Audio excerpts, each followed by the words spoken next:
Assalaamu calaykum waraxma ku soo dhowaada barnaamijkeenii aan ugu magac darnay qur-aanku waa hadeeye. Gabadhan waxaa la dhahaa Barbara, waxayna ka soo jeedaa dalka Faransiiska, waxaana inooga sheekayn doontaa insha Allah qisadeedii xanuunka badnayd iyo siday ku soo islaamtay iyo weliba waxyaabihii u suurtageliyay inay islaamto. waxayna ka ooyeysaa misna ay ka qoomamaynaysaa gaalnimadii iyo qurunkii iyo mugdigii uu lahaa iyo weliba mugdigii ay soo martay. waxayna ku faraxsan tahay nimcada islaamnimada oo maanta dad badan aad u tiro badan aanay dareensadeen nimcadaas. haddaba insha Allah xogteedoo dhammaystiran nala daawasho wacan.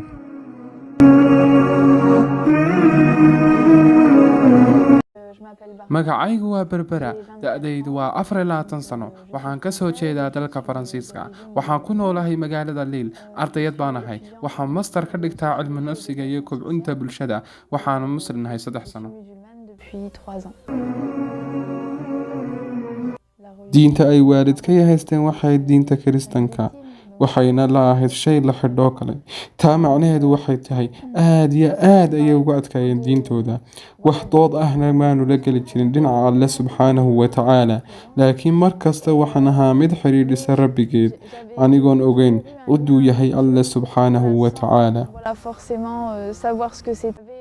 kadibna habeen ka mid a habeenada ayaan naftayda ku idhi waxaa jira waddo aad u fiican ood ku baranayso ilaahay subxaanahu wa tacaala. anigu waxaan jeclaa inaan maalin uun ugu dhowaado ilaahay subxaanahu wa tacaala.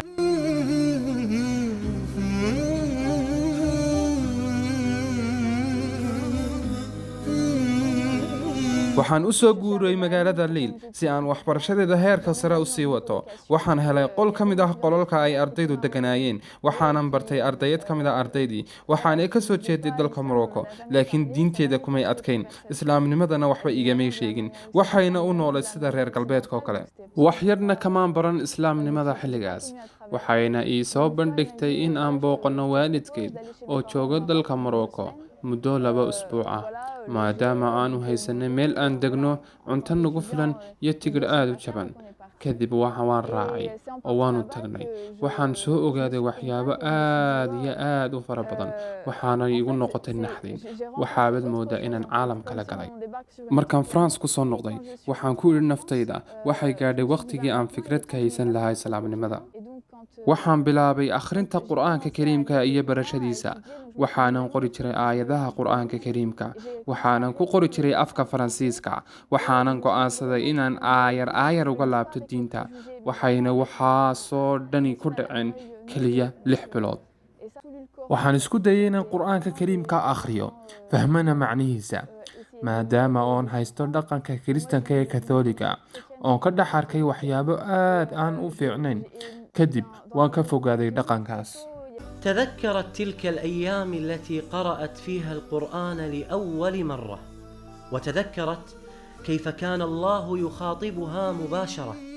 إنه شعور جميل وبنفس الوقت مؤثر.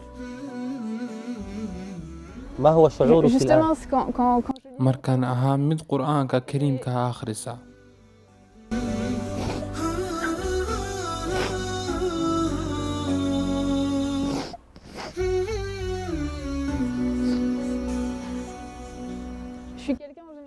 inkastoon ahaa qof aad iyo aad u adag, marmar iyo dhif ayaan ooyi jiray. waxaan u dulqaadan jiray dhibaatooyin aad iyo aad u fara badan, dadkan taageeri jiray. kadib markaan qur-aankii akhriyay, dadkii kalena u dhowaaday si aan u caawiya oon gaalnimadii uga saaro, waxaan dareemay inuu ilaahay aniga i leeyahay, oon ahay addoontii ilaahay. oo waxaan anigu hadda dareemayo anoo ah addoontii ilaahay, wakaas dareenkaygii aadka u xoogganaa aan dareemayo hadda. sidoo kale inagu waynu noqon karnaa dad aad iyo aad u xoog waaweyn, laakiin wax qiimo ah oo aan leenahay ma jirto haddaanan ilaahay subxaanahu wa tacaala rumaysnayn. marmar iyo dhif ayaan ooyi jiray markaan ku guda jiro hadalkayga, yacni aan anigu hadlayo. waxaan ogaaday in alle subxaanahu wa tacaala uu yahay rabbigay, uu isagu ileeyahay keligii, oo aanan anigu waxba ahayn isaga la'aantiis. haddaanay islaamnimadu jirteen, noloshaydu wax allaaliyo waxay macno lahaan lahayd mabay jirteen. oo noloshu waxay noqon lahayd malaayacni bay noqon lahayd.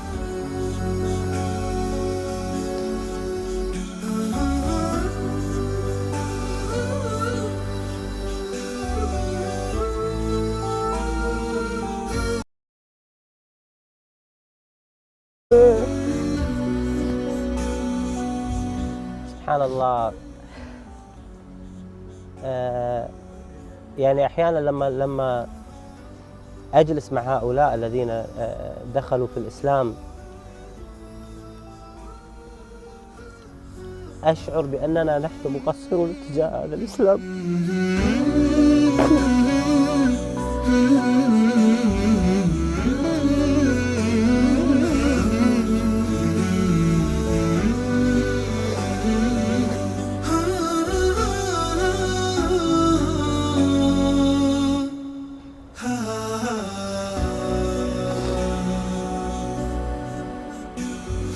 أقول ماذا قدمنا نحن للإسلام؟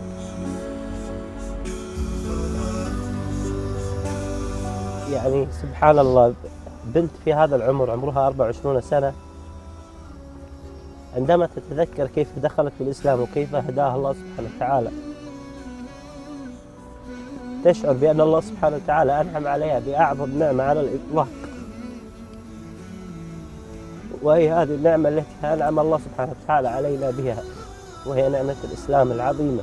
اشتكى جوف الضوح anigu hadal aan leeyahay keliya maaha, laakiin dhab ahaantii ama run ahaantii waxaan ognay oon helaynaa in gabadha u dhalatay dalka Faransiiska haba yaraatee wax boos ah oo ku munaasaba aanay lahayn, laakiin islaamku wuxuu siiyey dumarka meel aad iyo aad u sareysa, wayna dhammaystirantay sida ragoo kale.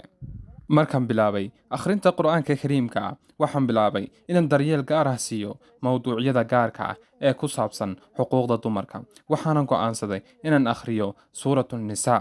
waxaan ka dhex helay aayadda 82aad ee odhanaysa inuu qur'aanku ka duwan yahay kutubtii diimihii hore oo laga helayo gaabis aad u badan. waana aayadda odhanaysa afalaa yatadabbaruuna alqur'aana walow kaana min cindi gayri illaah lawajaduu fiihi ikhtilaafan kathiira. تجيب ذاك النداء ثبتني يا الله. intii aanan soo islaamin ka hor waxaan xidhan jiray saraawiisha jiimska ah. kadib waxaan soo galay masaajidkii si aan ula sheekaystay imaamka. kadib aan arko wuxuu igu yidhaa kadib toos ayaan ugu dhaqaaqay gudihii masaajidka. waxaan arkay walaal ka mid ah walaalehen oo meesha taagan, wuxuuba ahaa imaamkii. kadib waxaan u sheegay qisadaydii iyo weliba inaan doonaya inaan diinta islaamka ah soo galo. imaamku wuxuu ahaa qof aad iyo aad u wanaagsan, wuu inay dhegaystay ilaa uu inoo imi inaan kale oo ka mid ah walaaladeen. wuxuuna igu yidhi anaa imaamka la hadla, laakiin isagu fahmi waaye luuqadda Faransiiska. kadib waxaan u sheegay arrinkaygii oo waxaan la hadlayay wax ka badan 10 daqiiqa. hadalkiina wuu iga dhegaystay oo iguma jarin. waxayna ahayd maalin Arbaca ah. wuxuuna iga dalbaday inaan imaado maalinta Jimcaha oo dad badan ay kusoo tukanayaan masaajidka. ذهبت بربرة إلى صلاة الجمعة، وهناك أمام الجميع نطقت بالشهادة وأعلنتها بربرة مدوية بأنه لا معبود بحق إلا الله سبحانه وتعالى. فعلا إنه شعور لا wallaahi waxaan ku sifeeyo garamaayo. noloshu waxay macno leedahay ma jirto haddaad garan weydo ama aad weydid xiriirkaydii ka dhexeeya adigii Allah subxaanahu wa tacaala. waana dareenay ka dhigay inaan noqdo mid dhammaystiran oon kala dhidhnayn ama marhnayn. dareenkaasi noloshiina wuxuu ka dhigay wax macno leh, wuxuuna arrin kastaa noqday mid aad u cad. waxaanan aaminsanay inuu dareenkaasi yahay mid ku tusinaya weynida Allah subxaanahu wa tacaala. waana dareen aad aniga igu weyn oo kalimaad aan ku sifeeyo garan maayo. wax mushkilad igumay noqon inaan islaamo, laakiin sanad ka bacdi markaan xidhay xijaabkii arrinku aad ayuu igu adkaaday, waayo Faransiiska xijaab laguma xidho. haddaad xidhato waxa uu caddaanaysa inaad muslim tahay, dadkuna si xun ayay kuu soo eegayaan. waxaaba moodaa inuu xijaabku ceeb yahay. sidoo kale waxaa loo haystaa muuqaalka islaamku inuu qaloocsan yahay, laakiin dhibaatadii ugu weynayd waxay iga soo martay aniga waalidkay. waxaana waajib ugu ahaa inaan u sheego inaan islaamay. waxaana waajib ahayd inaan isla sheekaysano misna isweydaarsano macluumaadka labadayda naga dhexeeya. Inaan islaamay waxaan hooyada uga sheegay telefoonka, waxaanan ku yidhi hooyo, hore ayaad iigu tiri wax laga maarmaan ah inaan run isku sheegno wax walba. Berigii koowaad waxaan dareemi jiray baqasho markaan xidho xijaabka. Wiigii koowaad waxaad moodaysay in dadkoo dhammi il igu wada hayaan. 2 wiig ka bacdina may jirin cid ii fiirsanaysa. Wuxuuna hadda ii noqday mid dabiici ah, waayo waxaan u xidhaa alla dartii, waana waddada ugu fiican ee lagu samri karo, caalamkana lagu waajihi karo. waxaan u malaynayaa markaan ku sugannahay dal aan muslimiin ahayn, taasi waa aayaheena, yacni waa inaan door weyn ka ciyaarnaa fidinta diinta islaamka, laakiin odhan mayno waa inaan iskaga tagno dhulkan ilan waa gaale. innagu halkan waxaan u joognaa inaan door weyn ka ciyaarno oon safiirno ka noqonno fidinta diinta islaamka. haba adkaatee innagayna lagu imtixaamaya taas. haddaynu nahay dad muslimiin ah, waxayna saaran mas-uuliyad aad u saraysa, kuwaasoo inaga saaran tahay dadka aan muslimiinta ahayn.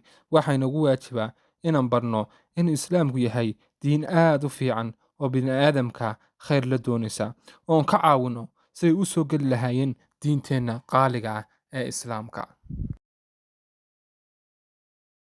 mashruucaygu waa inuu ii suurto gasho inaan helo kutub aan u hadiyadeeyo walaalahayga hablaha ah ee muslimiinta alla subxaanahu watacaala soo hadeeyey ee diinta ku cusub.